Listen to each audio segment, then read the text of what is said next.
Hola Venezuela, arriba los corazones, la vida es un contrapeso, bienvenidos al programa del día de hoy.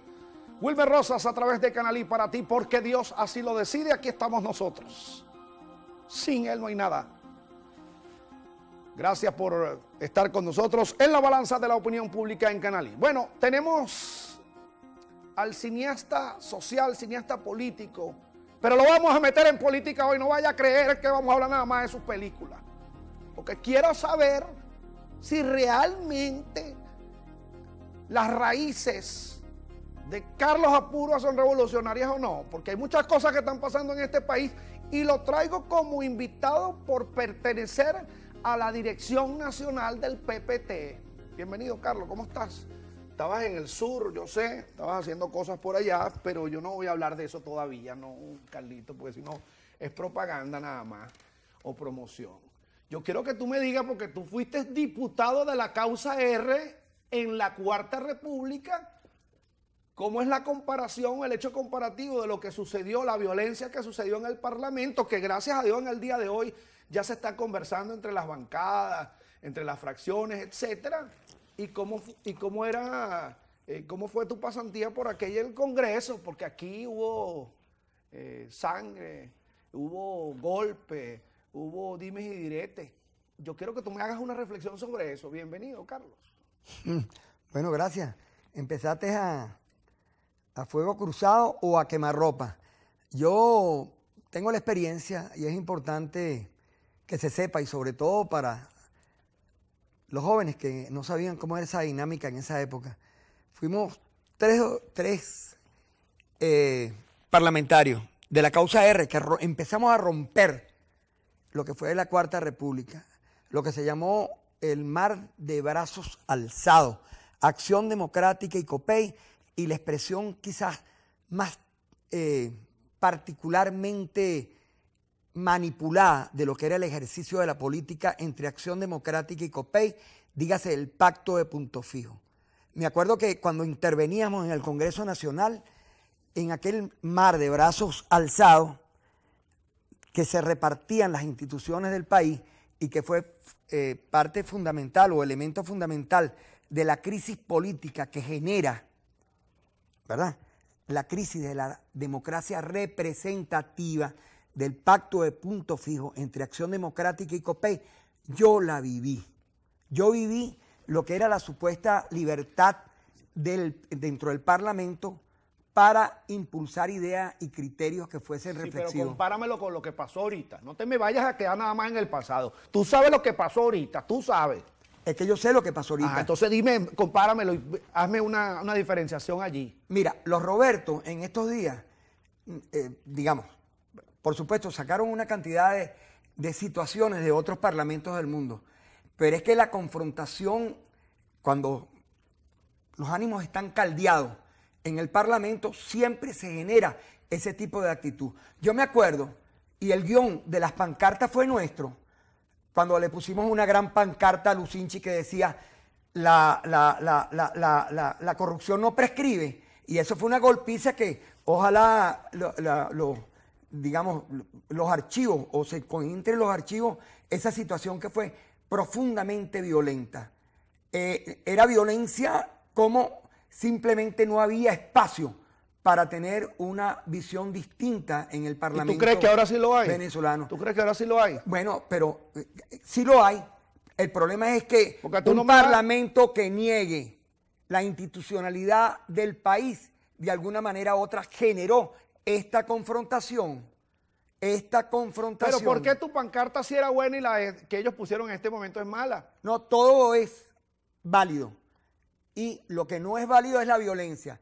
El problema es que cómo no ir a un proceso de confrontación sobre la base de la negación del uno por el otro. Ya llegaron a un arreglo y ojalá que, bueno, que esto tenga un canal desde el punto de vista democrático de participación equilibrada. Pero lo que sí está claro es que lo que es bueno para Pava no es bueno para el pavo. Es decir, ellos niegan la legitimidad del presidente Maduro, y por las mismas reglas y por los mismos, procesos políticos que están en el país, entonces nosotros tenemos que aceptar. Por supuesto, fue una medida extrema dentro de lo que fue, digamos, una situación muy particular y desembocó en este proceso de violencia. Ahora, lo que sí está claro es que esa violencia fue, y está probada, promovida por ese sector minoritaria de la derecha, de la oposición.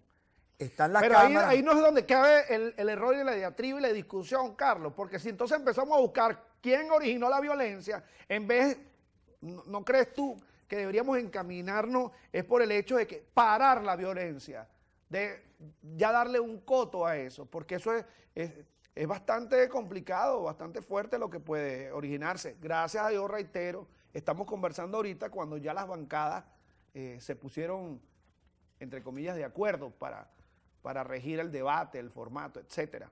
Entonces, sí. Yo no creo que el debate ahorita sea quién originó la violencia en ese momento, sino ya detenerla. Es que la violencia es una bola de nieve. ¿Y por qué no reconocen los 10 muertos de nuestros compañeros generadas por la violencia de Capriles Radosky, que generó una acción planificada y está comprobada para que sucedieran esos 9, 10 muertos que tenemos? ¿Por qué la Iglesia Católica y la jerarquía católica ni siquiera nombra esos 10 muertos? Unos raspones, unas situaciones lamentables todas, pero en todo caso, ¿quién le paga los muertos a nuestro pueblo que en definitiva fueron generados por un discurso estridente, violento de Capriles Radosky? ¿A dónde están? ¿Por qué no lo reconocen? ¿Por qué no reconocen la legitimidad clara desde un principio de la presidencia de Maduro? Bueno, tengo que hacer un corte. ¿Verdad que le dije que no iba a hablar de sus películas? Porque si no me quedo hablando de las películas de Carlos Aspurua, que son importantes, trascendentes y que aportan a la historia contemporánea. Es innegable eso y los galardones que ha obtenido a nivel internacional, pero hoy lo trajimos como el político, para que hable de temas políticos. Y no vamos a detenernos en ninguna pregunta. Ya regresamos. Es la...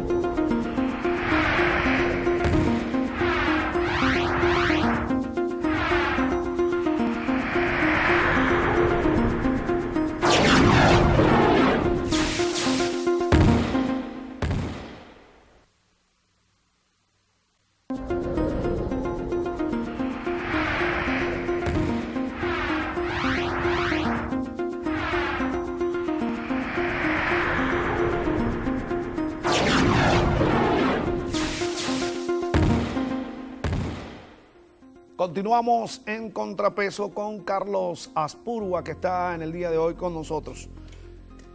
Bueno, tú dejaste pasar en el segmento anterior, pusiste elementos para el debate, pero que no puedo profundizar en ello, porque ya fue aclarado suficientemente aquí por dos doctores en historia que estuvieron con nosotros en días pasados en relación a ese pacto de Punto Fijo. El pacto de Punto Fijo es un pacto de gobernabilidad. Lo que pasa es que se ha interpretado de otra forma y tenía que hacer esa cuña. Sin embargo, yo quería que tú me hablaras del tema, por ejemplo, fíjate, el caso Sabino Romero. Ajá, Perijá, ¿qué es lo que pasa? ¿Se va a resolver ese problema? No está resuelto, tiene la posibilidad de resolverlo o no, porque ahí también es eficiencia del gobierno, eficiencia de las autoridades y las instituciones. Háblame de eso, Carlos Aspurua. Tocaste dos temas y te lo voy a matar rapidito. El primero, en el Congreso Nacional. Salía yo del Congreso cuando era diputado y a Paulina Gamos trataron de lincharla en las afueras del Congreso. Yo intervine porque no acepté la violencia de sectores de bandera roja en esa época. Y eran bandera roja, ahora los que están apoyando a la oposición. Y Paulina lo reconoció en estos días en un programa ahí de... aclarado el tema. No, pero para que tengas claro cuál es mi posición en términos de la actitud hacia la pacificación. La segunda, el pacto de Punto Fijo, que un pacto de gobernabilidad, que le estudien la historia del pacto de Punto Fijo. 5.000 desaparecidos entre muertos y torturados de la izquierda venezolana y compañeros de la izquierda. Dejo eso ahí. Sabino Romero es una de las crisis que en todas nuestras fronteras existe, las últimas fronteras, el drama de nuestros pueblos indígenas en función de lograr su desarrollo, su equilibrio de vida, su posibilidad de existir en armonía como está establecido en la Constitución del 99, que establece su derecho a la tierra, su derecho a ejercer sus costumbres, en definitiva una reivindicación que nunca estuvo planteada, ni siquiera en la Constitución del 61. Y te digo la del 61, que fue la que de alguna manera u otra la Cuarta República impulsó y fue irresponsable con esas comunidades indígenas. Sabino Romero está siendo atendido, y no solamente Sabino Romero como símbolo, el pueblo Yupa. En este momento el comandante Arias Cárdenas tiene un programa integral de atención en todo lo que es la Sierra de Perijá, que es, yo le puse un título al documental que estoy realizando, Perijá, la última frontera. Frontera porque todos los elementos exógenos que impactan sobre las comunidades indígenas es dramático. Paramilitares, terratenientes, y es un problema histórico, pero hay que arreglarlo. Por el otro lado, cualquier tipo de elemento, AMPA común, corrupción de organismos de seguridad del Estado, y en una tierra sumamente rica y que es determinante desde el punto de vista ecológico para el Zulia. Pero tú eres cuidadoso cuando haces una enumeración de los elementos en contra allí de la última frontera, de donde tenemos que hacer patria. Eres muy cuidadoso. No nombraste a los guerrilleros. No, dijiste paramilitares, no dijiste guerrilleros. Ustedes escucharon que no dijo guerrilleros. Porque los guerrilleros no existen. No, los guerrilleros no existen porque resulta que tú tienes afinidad con ellos. Tú tienes afinidad con ellos. Dímelo, Carlos Puro. ¿Qué quieres que te diga? No, dime que si tú tienes afinidad, yo no tengo problema. Pero tú, ¿por qué no los nombras? Si esa es la frontera caliente con Colombia. Y viste cuál es el problema de Estado que existe entre nada menos y nada más que Juan Manuel Santos, Álvaro Uribe, ahora Pastrana se metió en el lío, Uribe sonsacando, metiéndole alicientes allí, más candela, al tema con Venezuela, a ver si Santos reacciona con Maduro, o sea, entonces tú tienes, ¿es un problema grave o no lo es? Entonces no es nada más para militares, diserta acerca del tema. Sí. Déjalo hablar. ¿Continúo? Continúa. Ahí te dije que hay elementos exógenos de todo tipo, pero lo más dramático de todo esto es que en medio de esa situación están los pueblos yupa y sobre todo en un área que es determinante para el equilibrio ecológico del lago de Maracaibo. Las cuencas hidrográficas de Perijá es determinante para la paz de una de las fronteras más calientes que tiene Venezuela. Que existe, y te voy a decir algo más de lo que tú dices, siembra de amapola, siembra de droga, a 15, 20 kilómetros de esa frontera, que es una sierra preciosa, existe todo tipo de relación tú dices, del lado de paramilitares, del lado de con guerrilla, del lado de Colombia y Venezuela. Es una sierra. Claro, correcto. No lo digo yo, pero esos sembradíos están del lado de Colombia. Del lado de Colombia y del lado de Venezuela. ¿Y cómo es que tú sabes que está del lado de Venezuela y hay gente que no lo sabe? ¿Cómo es que tú sabes? ¿Por qué tú sabes eso? Porque en definitiva, en todos los estudios de inteligencia se ven. Hay que ver lo que son entre Venezuela y Colombia, mi querido amigo. Hay 2.400 kilómetros de frontera caliente. Y ahí todos los venezolanos que sentimos esta patria y que queremos actuar en función de los derechos humanos de los pueblos indígenas, de un equilibrio económico en esa zona, ¿entiendes? Que actúe contra terratenientes inescrupulosos, contra paramilitares, contra guerrillas que de alguna manera interactúa ahí. Bueno, te la voy a poner ahí para que tú me ayudes a entender una cosa. Tú dices que hay que frenar o de alguna manera se ha ido frenando la labor del terrateniente o hay que detenerla. Y el Estado se puede convertir en terrateniente también, tener muchas tierras, recobrar las tierras, pero si no le da buen uso, entonces ¿en qué quedamos? ¿Qué crees tú que está pasando allí? No, el problema son los derechos de los pueblos indígenas ancestrales, establecidos en la Constitución de este país. Y ahí se dejó avanzar de una manera inadecuada todo lo que es la posesión de esa tenencia de la tierra, en función de que de una productividad que en definitiva generaba una perversión en un área vital desde el punto de vista ecológico, desde el punto de vista geopolítico para el país. Yo participo en eso con un documental que implique una reflexión o ayude a reflexionar sobre una política de Estado en un sitio muy particular que es Perijá.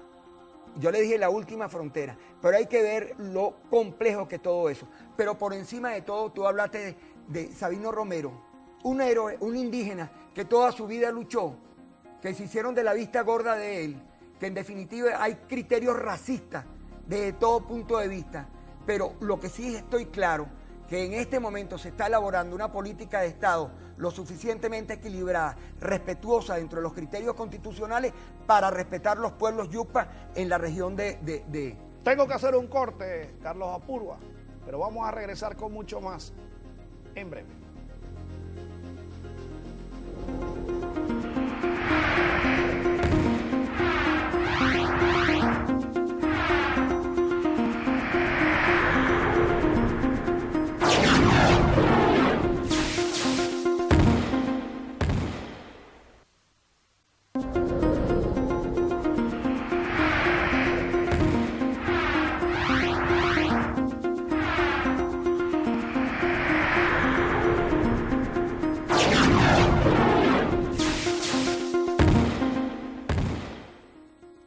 Continuamos en Contrapeso con Carlos Apurua en el día de hoy.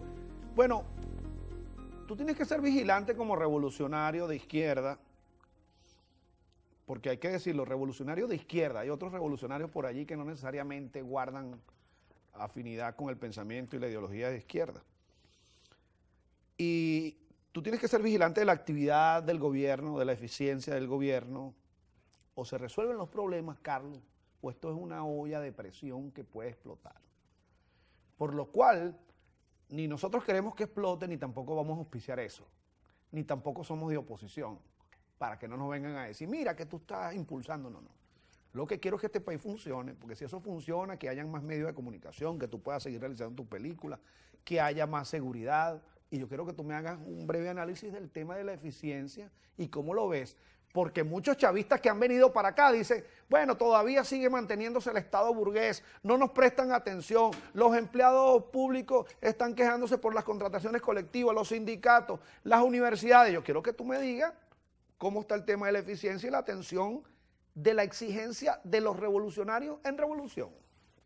Bueno, tú lo has dicho, un verdadero revolucionario, amigo, es el que siente con responsabilidad, con ética y sobre todo que vaya al encuentro de las deformaciones que tiene este proceso. Ahorita no la estamos jugando. Para nadie es un secreto en la situación política que estamos. Estamos montados ante un proceso de desequilibrio, un proceso de alteración de nuestro proceso político por la vía de desestabilizar el país. Y es la respuesta en unidad de los pensamientos más claros y sobre todo las conciencias más lúcidas y consciente de la izquierda que tenemos que corregir esto y en unidad. Y yo soy del polo patriótico y yo creo y tengo reflexiones profundas de crítica y de eso se trata, que esas críticas sean oídas, que nuestras proposiciones sean escuchadas, que vayamos a un encuentro sobre todo sobre la base de la eficacia en la gerencia pública y de eso depende este proceso. Ahora, ¿cuál es la función? Que no te vaya a pasar por encima el PSUV, que no te vaya a pasar por encima del PSUV al polo patriótico. Porque ustedes en el polo patriótico aportaron una cantidad de votos importantes, pero lejos del aporte que puede ser, que fue significativo, es lo cualitativo que allí se puede encontrar. Porque si no te escuchan, ¿qué haces tú ahí? Mira, estamos en un proceso muy claro de entender esa dinámica. Es evidente que el polo patriótico fue determinante para el triunfo de este proceso. Y es evidente que se están dando conversaciones y hay comprensión, sobre todo una comprensión que es vital. O estamos unidos o estamos ante una situación lamentable y sumamente, no lamentable, crítica del momento político que estamos viviendo. Claro, mira, yo no pertenezco a ninguna clase de inteligencia ni privada, ni militar, ni política, ¿no? Pero es de perogrullo pensar que sobre Venezuela existe una suerte de táctica y estrategia, utilizando a Benedetti, en el sentido específico de ponerle la mano por lo geopolítico, por los minerales, por el petróleo, por lo que significa. El vicepresidente de Estados Unidos, Joe Biden, se dirigió en estos días al país o al mundo entero hablando del tema venezolano. Hay movimientos en el exterior. Eso es perogrullo.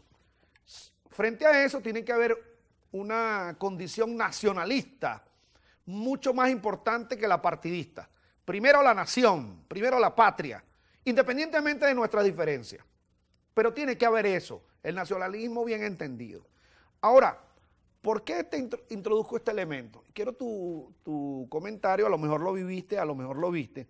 Se van a celebrar o se están celebrando 50 años de la llegada, de la visita de Richard Nixon a Venezuela, en el año 58, en mayo del 58, cuando estaba la Junta presidida por Wolfgang Larrazábal. En aquel momento la izquierda o sectores de la izquierda rechazaron esa presencia. Es decir, y eran momentos del nacimiento, entre comillas, de la Cuarta República.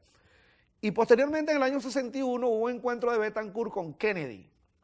Fíjate, habían elementos para pensar que la política exterior se llevaba en otra dimensión. Según este elemento, para que nos dé algún comentario, ¿cómo ves la política exterior en este momento? En el entendido que Maduro, o el presidente Maduro, se fue a varios países, Brasil, Argentina, Uruguay, a dialogar. Y la oposición rápidamente dijo, bueno, se llevó el chorro de petróleo y está cambiando legitimidad por petróleo. Háblanos de eso. No. Mira, yo no voy a entrar en lugares comunes, pero hay que ser bien ingenuo para creer que Estados Unidos no está detrás de esa bomba de petróleo que significa su sobrevivencia como imperio, que es el petróleo venezolano. Yo no quisiera, y ahí me le dirijo directamente a la oposición, ver a mi país bombardeado, que esta oposición genere un cuadro de intervención americana y que nos bombardeen y que nos destruyan nuestra patria. Si hay algo que yo tengo que reconocer en este momento es la madurez de nuestro pueblo, que ha sabido aguantar, no hemos caído en provocaciones, pero hay que ser bien ingenuo para ver cómo Israel, el Estado de Israel, los americanos son los únicos que no reconocen a Maduro y creando las condiciones junto con esta derecha, y la califico antipatriótica, que son tan irresponsables que no se pasean por la posibilidad de una violencia generalizada que puede llevar a este país a situaciones parecidas a Irán, Irak. Yo no quiero pasarme por ese escenario, porque tengan en cuenta, como lo dijo un compañero en el Congreso Nacional, no estamos en el golpe del 11, no se van a salir con la suya. Nuestro pueblo es sabio y ha sabido aguantar con una inteligencia extraordinaria, basada en su conciencia política, para entender cuál es la estrategia de la derecha para caer en provocaciones. Ahora, pero que no se equivoquen, porque la tenemos clara. Ahora, el escenario de una violencia generalizada, que es lo que ellos están tratando de promover, es sumamente peligroso, y es más peligroso para ellos que para los sectores revolucionarios. Tengo que hacer un corte. Vamos a seguir hablando de eso. Ya va.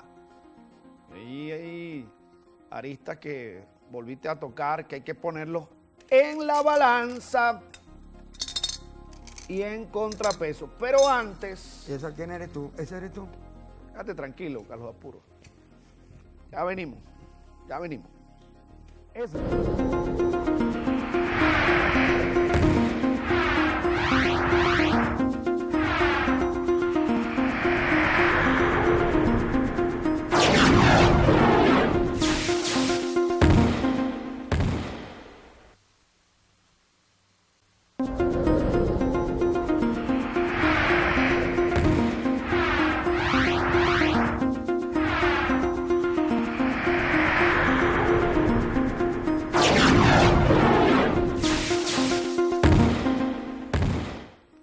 Continuamos en contrapeso. Bueno, Pareciera tremendista la posición del expresidente de Colombia, Álvaro Uribe. Muy peligrosa. Estar pendiente de eso. Y hay que estar pendiente de las relaciones, porque una cosa sí es cierta, fíjate, y quiero un poco lo que estábamos conversando fuera de cámara.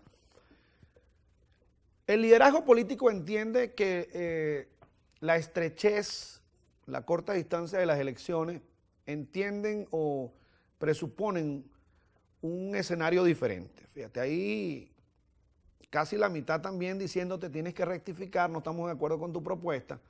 Y yo no creo, Carlos, que esos 7,5 millones de personas también estén apostando en ninguna invasión gringa o que se vaya a dejar llevar por un despeñadero, porque una cosa puede estar pasando también de un lado y del otro, que los liderazgos sean sobrepasados por las masas, y eso es peligroso también.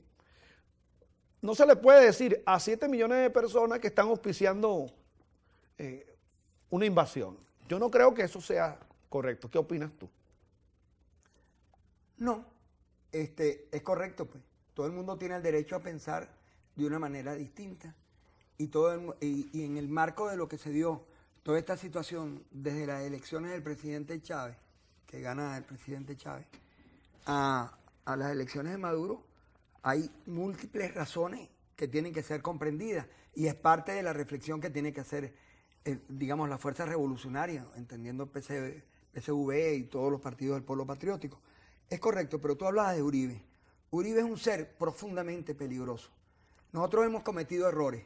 Cuando se desactivaron todos los paramilitares en Colombia, le hemos debido de pedir los nombres a esos paramilitares para tener chequeo de quienes entraban aquí. Yo no dudo, hermano, que aquí hay problemas graves de seguridad que es alentado por acciones paramilitares en el área de la violencia para aumentar esa cifra. Estamos en un escenario de desestabilización completa, no solamente en el digamos, de todo índole, en lo económico, en el desabastecimiento alimenticio, en todo. Ellos vienen por todo, a desestabilizar nuestro proceso. Y nosotros tenemos que estar a la carga y bien articulados para, digamos, lograr desactivar. Pero frente a eso tiene que haber un pueblo organizado, un pueblo consciente, con conciencia política, con cultura política, desde todo punto de vista, Contraloría Social. Entonces aquí está fallando alguien. Estamos montados. El gobierno de la calle, lo que está proponiendo el presidente Maduro, compañero presidente Maduro, es precisamente eso. Nosotros creemos, si hay algo importante, chicos, que en la historia de este país es la conciencia de nuestro pueblo, el saber entender, haber crecido ideológicamente y sobre todo comprender la lectura de los grandes medios de comunicación, de las matrices de opinión y de saber desarticular esas corrientes desestabilizadoras que se están dando en el país, y eso lo comprende el pueblo. Es tan así que hay que ver la disciplina en el área, en la orientación de llevar esto pacífico, no caer en provocaciones, que es lo que ellos quieren. Y ahí estamos aguantando 10 muertos, que ni lo reconoce el Papa Bergoglio, nuestro gran Papa Bergoglio, que ni siquiera la Iglesia Católica reconoce esos 10 muertos, ni siquiera la conferencia episcopal. Y tú ves cómo hay una coincidencia de intereses. Papa Bergoglio reconoce los 10 muertos de aquí. Ah, te vas a meter con el Papa. No, con el Papa Bergoglio. Claro, pero te vas a meter con el Papa ahora. No, me meto con la Iglesia Católica, chicos. Con la Iglesia Católica, no por los católicos en términos generales. Me meto con la jerarquía. Con una visión absolutamente hipócrita, que es incapaz de reconocer los muertos. Y ni siquiera en su comunicado de la conferencia episcopal nombraron esos muertos. Entonces, ¿qué hipocresía hay ahí? Hay una cosa interesante que yo quiero que me lo digan. Cuando tú eres un buen cristiano y das limosna a los pobres, eres un buen católico. Pero cuando te preguntas por qué hay tantos pobres, eres comunista y socialista. Esa es esa iglesia, chico. Esa iglesia absolutamente banal y superficial. Bueno, pero ¿tú no crees que hay que buscar una conjunción de esfuerzos aquí en todo lo que está pasando en este país? Claro sí. Pero si una institución como esa, tú lo que haces es lanzarle piedra y no reconoces también sus avances, Entonces estamos mal, Pero porque yo lo que hago es una pregunta. Si los evangélicos funcionan, yo voy a hacer una pregunta, porque y quiero que te metas allí, pues. Si los evangélicos funcionan, si los testigos de Jehová funcionan, si la Iglesia Católica funciona, si aquí todo el mundo funciona porque tenemos un país así. ¿Y tú crees que la Iglesia Católica funciona cuando niega 10 muertos de la manera más descarada, que es dolorosa por la familia de esos seres? Mira, ven acá, suerte. Pero, ¿hay 10 muertos o no hay 10 muertos? Pero por supuesto que los hay. ¿Cuántos muertos hay de la oposición? Escúchame lo que te voy a decir. No te metas en esa harina. ¿Cómo es eso que muertos de oposición y muertos del otro? O sea, muertos de un lado son importantes, o muertos del otro lado sí son importantes. ¿Cuáles son los muertos de la oposición? Chicos, no te metas en esa discusión porque ellos te van a decir que los muertos que suceden a diario de quiénes son. No te metas en esa discusión porque tú sabes que hay muertos diarios. Entonces, o sea, tú barajas todo. Tú metes todo en el mismo saco. A mí no me metas en ningún saco de oposición ni me vas a acercar para allá. Yo te estoy diciendo que desde mi punto de vista sociológico no es correcto decir muertos de oposición, muertos del gobierno. No. ¿Qué sucedió con la orientación que dio Capriles? ¿Qué sucedió con la oposición que tuvo Capriles que generó esa violencia de 10 muertos? Párate un momentico allí porque a los periodistas académicos y profesores universitarios no les gusta la interrupción, suerte de dislexia académica en el término de la entrevista. Pero quedó algo que no me diste tu opinión, que es cuando llegó Richard Nixon en el año 58 porque la izquierda reaccionó, los sectores sociales reaccionaron y eran en momentos del nacimiento de la cuarta. Después reaccionaron también con Kennedy, aunque se hizo la Alianza para el Progreso. Y ustedes los chavistas hablan bien de Kennedy. Entonces, dame tu opinión ahí rapidito. No te vayas para allá. Hermano querido. Te vayas para allá. Estás en el marco de la Guerra Fría, estás en el marco de lo que fue la derrota y la frustración de una izquierda que fue traicionada en el 58 con el Pacto de Punto Fijo. Estás en el auge digamos, y la efervescencia de los movimientos de izquierda que se vieron traicionados con las políticas de Rómulo Betancourt, con las políticas de Leoni, con las políticas de Caldera, y empezó todo ese proceso que en definitiva actuó contra las fuerzas progresistas que se generaban en el país. El 58, entre las cosas particulares, fue la traición de la voluntad popular en términos de lo que fue la participación de los sectores de izquierda y que Rómulo Betancourt lo supo aprovechar. Pero no reconocen, los izquierdistas no reconocen los avances que tuvo Rómulo en un momento determinado. Aquí lo explicaron, yo lo puse. Viste que la balanza es el contrapeso. Vamos a hacer un corte. Regresamos en breve con mucho más. El explosivo Carlos Apurua. Ya venimos.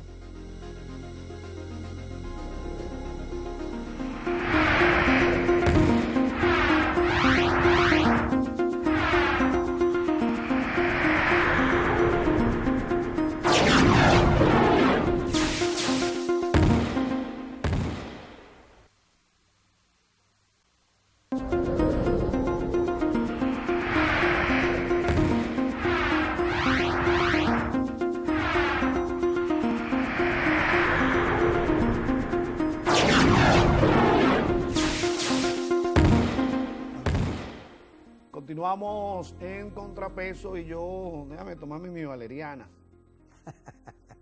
Ayer Melixe Gabriela decía que yo le dije las gotas del Carmen. Entonces me dicen que se me cayó la cédula, así. Como Melixe no se toma las gotas del Carmen, yo me tomo la valeriana, déjame tomarme la valeriana, pues tú dices cosas duras, Carlos, entonces uno tiene que relajarse. Un poquito, ¿verdad?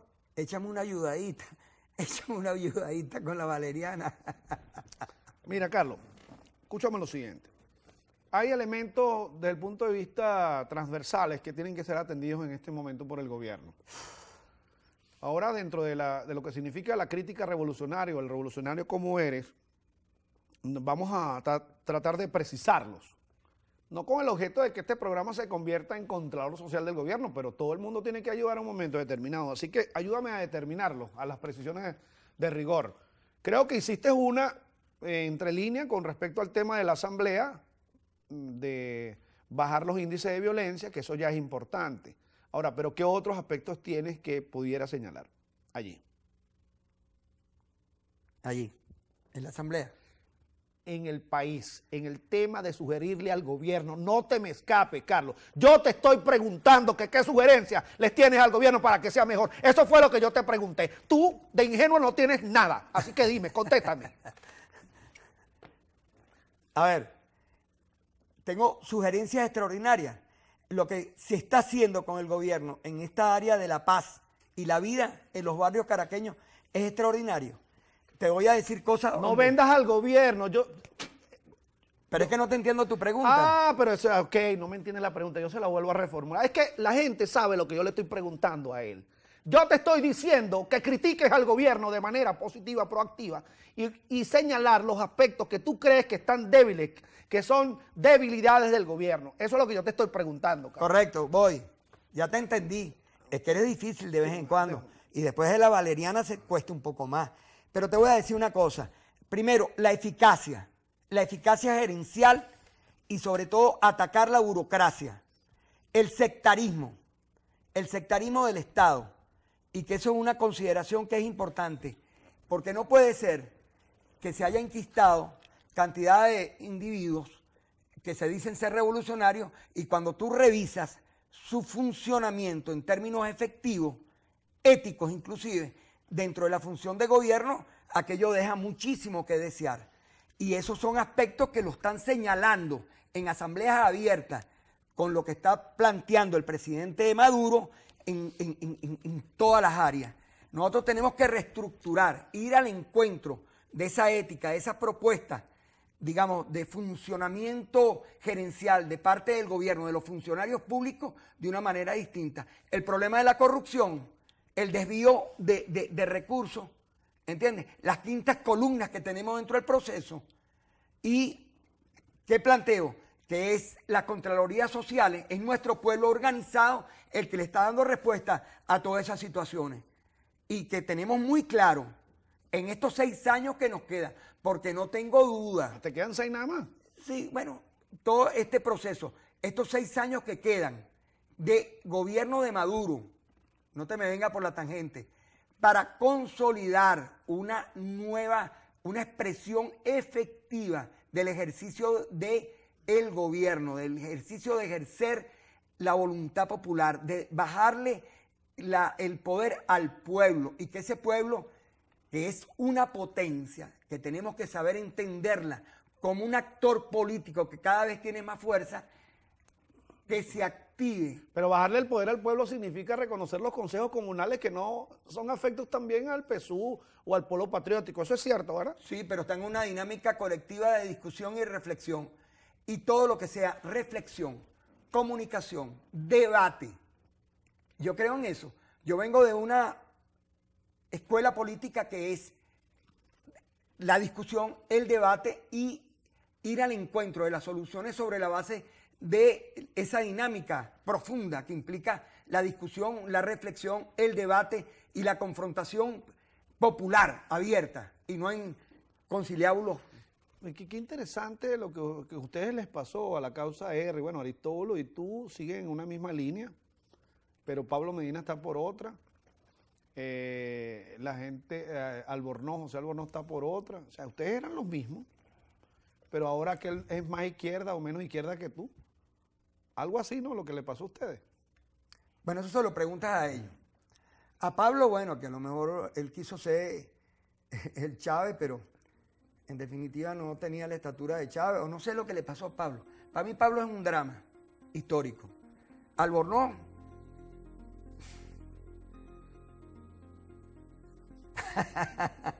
que la historia se encargue de, no voy a calificarlo, pero de verdad que no sé cuál es la palabra exacta, pero en cualquier caso, y vale la acotación, vamos a levantarnos aquí un momentico. ¿Me levanto yo? No se levanta. Usted sabe que ya yo aprendí su lección de Chaplin. Mientras que yo me levante aquí con el dictador soy yo. Bueno, Carlos, agradecido, ¿verdad?, por el debate, la confrontación, porque eso es lo que yo genera este programa. Y Contrapeso está abierto a eso y a otras cosas más que nos sugiera el público. Agradecido por tu presencia. ¿Alguna acotación final? Porque te quedaste así como que quieres poner la daga al toro. ¿Quieres decir algo que no dijiste? Sí. Dale, pero que es rapidito. Rapidito. Mi querido pueblo revolucionario, compañeros que estamos afianzando este proceso de justicia social, de amor a nuestra patria, que sentimos profundamente nuestro país. Cuidado con caer en provocaciones. No llevar a nuestro pueblo a un proceso de desestabilización, que es lo que quiere la derecha. Organicémonos y tranquilo, calma, que vamos ganando la pelea. Dios los quiera. Muchísimas gracias a Carlos Apuro por haber estado con nosotros. Arriba los corazones, Venezuela. La vida es un contrapeso. La balanza de la opinión pública y la valeriana siempre estarán aquí por cualquier cosa. Yo soy Wilmer Rosas, a través de Canal I para ti. Vamos a obsequiarles a esta hora Pablo Milanés para vivir. Hasta entonces.